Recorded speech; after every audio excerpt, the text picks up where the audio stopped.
जगप्रेरणा digital न्यूजमध्ये आपलं स्वागत आहे। पाहूया आजची सर्वात मोठी बातमी। अन्न व औषध प्रशासनाची धडक कारवाई। नियमबाह्य व संशयास्पद सोयाबीन तेलाचा मोठा साठा जप्त।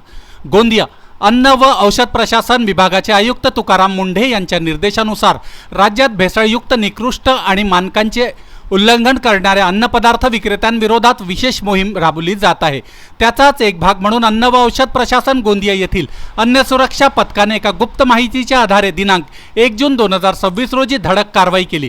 गोंदिया शहरातील नगर परिषद परिसरात कार्यरत असलेल्या मेसर्स गुरुनानक चिरोंजी भंडार या व्यावसायिक प्रतिष्ठानची अन्न सुरक्षा अधिकाऱ्यांनी अचानक आणि सखोल तपासणी केली। सदर तपासणीची कारवाई श्री आस्थापनाचे मालक किशोर कन्हैयालाल नागदेव वय 42 वर्ष यांच्या प्रत्यक्ष उपस्थितीत पार पाडण्यात आली। तपासणी दरम्यान अन्न सुरक्षा अधिकाऱ्यांच्या पुढील प्रमाणे गंभीर व नियमबाह्य बाबी आढळून आल्या। निकृष्ट दर्जाचा संशय। बाजारात विक्रीसाठी साठवून ठेवलेले कुबेर ब्रँडचे रिफाइंड सोयाबीन तेल हे अन्न सुरक्षा मानकांनुसार अत्यंत निकृष्ट व अप्रमाणित असल्याचा तीव्र संशय पथकाला आला। जुन्या डब्याचा धोकादायक पुनर्वापर। सदर तेल रिपॅकिंग करण्यासाठी आधीच वापरण्यात आलेल्या जुन्या आणि दूषित टीनच्या डब्यांचा सर्रास वापर केला जात असल्याचा संशय पथकाला आला।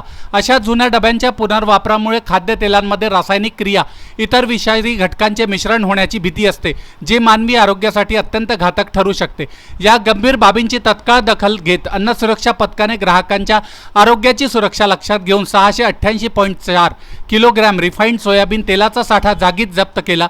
ज्या जप्त केलेल्या मालाची एकूण बाजारातील किंमत 1,37,680 रुपये इतकी आहे। जप्त करण्यात आलेल्या सोयाबीन तेलाचे अधिकृत नमुने कायद्यानुसार गोळा करण्यात आले असून ते पुढील रासायनिक विश्लेषणासाठी व प्रयोगशाळेच्या तपासणीसाठी पाठवण्यात येत आहेत। प्रयोगशाळेचा अंतिम अहवाल प्राप्त झाल्यानंतर संबंधित दोषी व्यक्ती किंवा फर्म विरुद्ध अन्न सुरक्षा व मानके कायदा 2006 मधील तरतुदीनुसार आणखी कठोर कारवाई करण्यात येईल। सदर धडक आणि यशस्वी कामगिरी सहाय्यक आयुक्त अमृता शिर्के तसेच सह आयुक्त नागपूर कृष्णा जयपूरकर यांच्या मार्गदर्शनाखाली गोंदिया कार्यालयाचे अन्न सुरक्षा अधिकारी ओ दे लांजेवार आणि यांनी अत्यंत चोखपणे पार पाडली। नागरिकांना आवाहन देखील करण्यात आले आहे। बाजारात विक्री होत असलेल्या कोणत्याही अन्न पदार्थांच्या दर्जाबाबत अथवा शुद्धतेबाबत शंका असल्यास किंवा भेसळीची माहिती मिळाल्यास नागरिकांनी त्वरित अन्न व औषध प्रशासनाशी संपर्क साधावा। नागरिकांनी तक्रार करतेवेळी स्वतःचे नाव व पत्ता, संबंधित संपर्क क्रमांक, तयारीत नमूद, भेसळ होणाऱ्या ठिकाणाचा अथवा आस्थापनेचा अचूक पत्ता व कोणत्या अन्नपदार्थात भेसळ केली जाते याची विशिष्ट माहिती तक्रारीत नमूद करावी, असे अन्न व औषध प्रशासनाचे आयुक्त तुकाराम मुंढे यांनी नागरिकांना केले आहे।